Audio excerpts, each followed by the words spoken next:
देवानं स्वतःच्या सिंहासनावर त्या ठिकाणी सुदामजींना बसवलं आणि सुदामजींना सिंहासनावर बसवल्याच्या नंतर भगवंताने सुदामजींचे दोन्ही पाय हातामध्ये घेतले आणि हाताला स्पर्श केला तर त्या ठिकाणी सुदामजींचे पाय खरबड लागत होते। भगवंतानं पायांकडे बघितलं तर पायामध्ये काटे टोचलेले। बाबा भगवंतानं बघितलं की सुदामजींच्या पायामध्ये काटे आहेत। देवानं स्वतःच्या हाताने ते काटे काढायला सुरुवात केली। सर्व काटे पायातले काढले पण एक काटा असा होता की तो देवाला दिसत होता पण देवाला स्वतःच्या हाताने काढता येत नव्हता। म्हणून त्या ठिकाणी भगवंतानं सत्यभामेला सांगितलं त्या ठिकाणी सुई आण आणि सत्यभामा राजमहालामध्ये सुई उडकिण्याकरिता गेली। सुई शोधण्याकरिता गेली। त्या ठिकाणी गेल्याच्या नंतर सत्यभामेला उशीर झाला। आता सत्यभामेला उशीर झालाय म्हणून भगवंताला सुदामजींच्या पायातला तो काटा बघवत नव्हता। देवानं सुदामजींचा पाय स्वतःच्या तोंडाजवळ घेतला बाबा आणि स्वतःच्या तोंडानं तो काटा काढला। सुदामजी म्हणू लागले देवा तू जगाचा मालक आहेस, तू ब्रह्मांडाचा मालक आहेस आणि तू भक्तांचा पाय त्या ठिकाणी स्वतःच्या तोंडाजवळ नेतोस। बघा जन्म दिलेल्या लेकराचा पाय आपण आपल्या तोंडाला लावणार नाही। जगाचा मालक त्या ठिकाणी संतांच्या भक्तांच्या पायातील काटा स्वतःच्या तोंडाने काढतो असा असणारा भगवंत आहे। आज देवानं दाखवून दिलं की मी कोणाची उपेक्षा करत नाही। मी त्या ठिकाणी तुमच्याकडे किती धन आहे हे मी बघत नाही तर तुमच्या अंतःकरणात किती भाव आहे हे मी बघतो। म्हणून देवाला कधी स्वतःच्या संपत्तीचा माज दाखवू नका बाबा। आपण देवाला देऊन देऊन काय देणार आहे? देवाची पूजा करण्याकरिता आपण जर बसला तर आपण त्या ठिकाणी भगवंताला पाणी वाहाल पण पाणी कोणी निर्माण केले? बोला ना, देवानंच निर्माण केले। आपण भगवंताची पूजा करत असताना तांदूळ भगवंताच्या अंगावरती टाकू, तांदूळ कोणी निर्माण केले? आपण देवाला देऊन देऊन काय देऊ शकणार आहे? काहीच देऊ शकणार नाहीत। आपल्याकडे काहीच संपत्ती नाही आणि आपण थोड्याफार संपत्तीचा मास त्या ठिकाणी देवाला दाखवतो। देव म्हणतो तुमच्याकडे किती संपत्ती हे तुम्ही मला दाखवू नका। गिरीधर लाल तो प्यार का भोका, गिरीधर लाल तो भाव का भोका। तुमच्या अंतःकरणात किती भाव आहे हे भगवंत त्या ठिकाणी बघत असतो आणि त्या ठिकाणी भगवंताने स्वतःच्या डोळ्यातल्या पाण्याने सुदामजींचे पाय धुवायला सुरुवात केली। बाबा भागवतात असं सांगितलं की सुदामजीचे पाणी धुण्याकरिता दुसरं पाणी आणण्याची गरज पडली नाही। पाय धुण्याकरिता दुसरं पाणी आणण्याची गरज पडली नाही। देवानं स्वतःच्या अश्रूंना त्या ठिकाणी सुदामजींचे पाय धुतले आणि सुंदर असणारे वस्त्र त्या ठिकाणी सुदामजींना दिले। आता दिवसभर त्या ठिकाणी भगवंत सुदामजी बरोबर बोलू लागले आणि संध्याकाळची वेळ झाली। आता संध्याकाळची वेळ झाल्यानंतर अतिथी गृहामध्ये त्या ठिकाणी सुदामजी गेले आणि भगवंत सुद्धा त्यांच्या सोबत गेले। आता मात्र भगवंत त्या ठिकाणी सुदामजींची परीक्षा घेणार होते। देवाला माहित होतं की सुदामा ब्राह्मण यांची काय परिस्थिती। देवाला माहित होतं की याची लेकरं उपवाशी झोपतात, त्याची बायको त्या ठिकाणी उपवाशी झोपते। म्हणून देवानं सुदामजींची परीक्षा घ्यायची ठरवली आणि देवानं विचारलं काय सुदामजी लग्न वगैरे झालं की नाही? सुदामजी म्हटले हो ना देवा माझं लग्न झालं आणि माझ्या पत्नीचं नाव आहे सुशीला आणि मला 2-4 असणारे लेकरं सुद्धा आहेत बरं। मग भगवंतानं विचारलं इतका सुंदर तुझा परिवार, मग तो आनंदात असेल ना? देव परीक्षा घेत होते। देवाला वाटलं किमान सुदामजीला असं विचारल्याच्या नंतर तरी सुदामजी सांगतील की माझी परिस्थिती त्या ठिकाणी चांगली नाही। पण सुदामजी म्हटले देवा खूप समाधानी असणारं माझं जीवन आहे, खूप समाधानी असणारा माझा संसार आहे। देवा माझ्या संसारात काहीच कमी नाही। ऐकताय तुम्ही सर्वजण?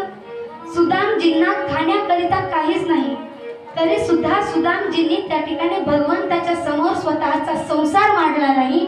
आपल्याकडे सर्व काही असताना आपण देवाच्या समोर आपला संसार मांडतो। आपण देवाच्या समोर स्वतःचा संसार मांडतो. सुदामजी म्हटले, देवा अगदी समाधानाचं जीवन आहे माझं आणि माझा संसार अगदी समाधानाचा आहे. मग देव म्हटले, एवढं सर्व समाधानाचं आहे तर मग त्या ठिकाणी वहिनींनी काहीतरी मला खाण्याकरिता पाठवलं असेल, बरोबर? आता त्या ठिकाणी सुदामजींनी विचार केला की कृष्ण हा आपला मित्र आहे, यानं आपल्याला ओळखलंय, हे सर्व खरंय, पण आपण अगदी मुठभर असणारे कोरडे पोहे या ठिकाणी घेऊन आलो आणि तेही एका फाटलेल्या वस्त्रामध्ये. आणि कृष्ण आता राजा झालाय. कृष्णानं जर बघितलं की त्या ठिकाणी कोरडे असणारे पोहे मला खाण्याकरिता दिले, कृष्ण हसेल. म्हणून सुदामजी ते असणारे पोहे लपवू लागले. भगवंत म्हटले, सुदामा काय लपवतोस? तुला पहिल्यापासून लपवायची सवय आहे म्हटली. तू पहिल्यापासून काही ना काही लपविलेलंच आहेस, काय लपवतोयस? म्हणून सुदामजींच्या हातातील ते पोहे हिसकावून घेतले आणि देव म्हणू लागले, वा वहिनीने मला खाण्याकरिता इतकं सुंदर पोहे पाठवलेत. आणि भगवंताने ते पोहे खायला सुरुवात केली. भगवंत ते पोहे असे खात होते बाबा. त्या ठिकाणी रुक्मिणी मातेने विचार केला की भगवंताने जर सगळेच पोहे खाल्ले तर देव सगळे असणारी संपत्ती सुदामा ब्राह्मणाच्या नावावर करेल. म्हणून थोडेफार पोहे आपण पण खाल्ले पाहिजे. म्हणून रुक्मिणी माता म्हटल्या, देवा आता काही सगळे पोहे तुम्हीच खाणार का? आम्हाला पण काही पोहे खाण्याकरिता द्या. म्हणून रुक्मिणी मातेने देवाच्या हातून ते पोहे हिसकावून घेतले. ते पोहे हिसकावून घेत असताना काही पोहे जमिनीवरती पडले. ऐकताय तुम्ही सर्वजण? जगाचा मालक जमिनीवरती बसला आणि ते पोहे इचून खाऊ लागला. असा खात होता की जसं त्याला कधी काही खायलाच भेटलं नाही. आणि ते जमिनीवरची पडलेले पोहे भगवंत खात होते. आणि भगवंत म्हटले, सुदामा खरं सांगू का, ज्या वेळेस वृंदावनातून मथुरेला येत होतो त्यावेळेस यशोदा माईनं मला खाऊ घातलं होतं. आणि यशोदा माईनं खाऊ घातलं त्यावेळेस माझं पोट भरलेलं आहे, त्याच्यावरती आज माझं पोट भरलंय, असं त्या ठिकाणी भगवंत सुदामा ब्राह्मणाला सांगत होते. ओ यशोदामा देवाचे, ओ यशोदामा देवाचे, ओ यशोदामा देवाचे, ओ यशोदामा देवाचे, ओ यशोदामा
बोलिए गोपाल कृष्ण भगवान की जय.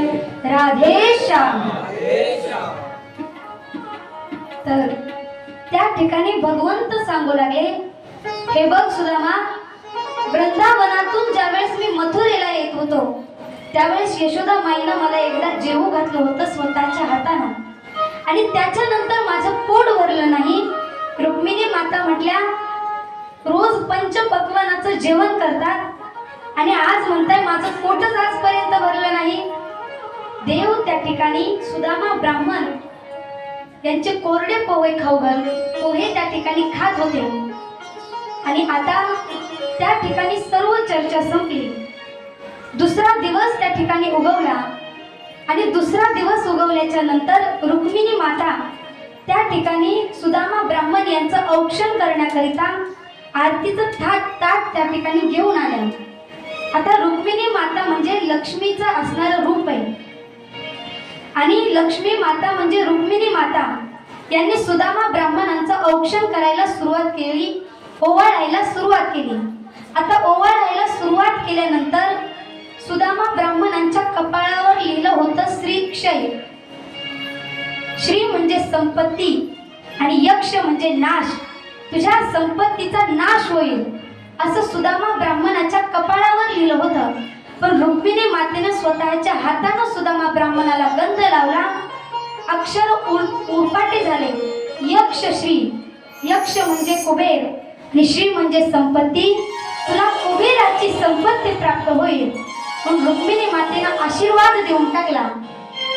आणि आता सुदामजी त्या ठिकाणी औपचारिकता म्हणून भगवंताला विचारत होते, देवा आता एक दिवस झालं मी या ठिकाणी आलोय, आता मी परत माझ्या गावी जाऊ का? सुदामजींना असं वाटलं की देव त्या ठिकाणी म्हणतील आला तसं 2-3 दिवस राहून जा. पण देव म्हटले ठीक आहे सुदामजी, तुम्हाला जायचंय ना, तुम्ही जा. आता जा म्हटल्यानंतर असं का म्हटले असतील? कारण देवाला माहित होतं सुदामा ब्राह्मण यांची असणारी पत्नी ती पतिव्रता आहे आणि जोपर्यंत सुदामाचं मुख बघणार नाही, जोपर्यंत सुदामाचं तोंड बघणार नाही, तोपर्यंत ती अन्न ग्रहण करणार नाही. म्हणून त्या ठिकाणी सुदामा ब्राह्मणाला परत वापस पाठवलं पाहिजे. सुदामजींनी विचार केला आता भगवंत जा म्हणतायत आणि आपण निघालो पाहिजे. म्हणून भगवंत त्या ठिकाणी सुदामजी निघाले. पण निघाल्याच्या नंतर त्या ठिकाणी श्रीकृष्ण भगवान परमात्मा म्हटले सुदामजी थांबा. का? कारण तुम्ही जे अंगावर हे कपडे घातलेले आहेत ना, हे कपडे आमच्या द्वारकेतील आहेत आणि तुमच्या अंगावर जे काल कपडे होते ते कपडे अगदी धुवून इस्त्री करून ठेवलेले आहेत. तुम्ही ते कपडे पुन्हा घालून परत जा. सुदामजींना एका क्षणासाठी मनात असं वाटलं की माझी पत्नी सुशीला मला हसल. सुशीला म्हणेल की तुमचा मित्र त्या ठिकाणी राजा आहे आणि राजा असून सुद्धा त्याने साधे कपडे सुद्धा घालायला दिले नाही. पण जाऊ द्या, देव त्या ठिकाणी फाटके कपडे घाल म्हणतोय, आपण ऐकलं पाहिजे. म्हणून सुदामजींनी त्या ठिकाणी फाटके कपडे घातले आणि सुदामजी निघाले. देव म्हटले हे बघा सुदामजी, तुम्ही ब्राह्मण आहात आणि ब्राह्मण आहात म्हटल्याच्या नंतर आता तुम्ही आमच्या परिवाराला त्या ठिकाणी आशीर्वाद द्या. आता देवाचा परिवार जर बघायचा झाला तर देवाला 16,108 पत्न्या आहेत. किती? आता 2 मिनिटं गणित लावा. 16,108 पत्न्या आणि प्रत्येक पत्नीला 10 मुलं आणि 1 मुलगी. कॅल्क्युलेटर आहे का सोबत? भागवत झाल्यावर लावू गणित. भगवंताचे त्या ठिकाणी 16,108 पत्न्या आणि प्रत्येक पत्नीला 10 मुलं आणि 1 मुलगी. आता भगवंत त्या ठिकाणी सुदामा ब्राह्मणाला म्हटले आमच्या परिवाराला जाता जाता आशीर्वाद देऊन जा. आता सुदामजीचे हात दुखायला सुरुवात झाली. एवढ्या जणांना आशीर्वाद द्यायचा म्हणजे सोपं आहे का?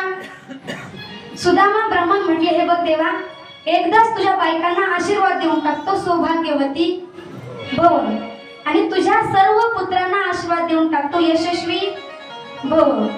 एकदाच सर्वांना आशीर्वाद दिला आणि आता मात्र सुदामा ब्राह्मण त्यांच्या गावाकडे जाण्याकरिता निघाले. गावामध्ये जाऊन पोहोचले.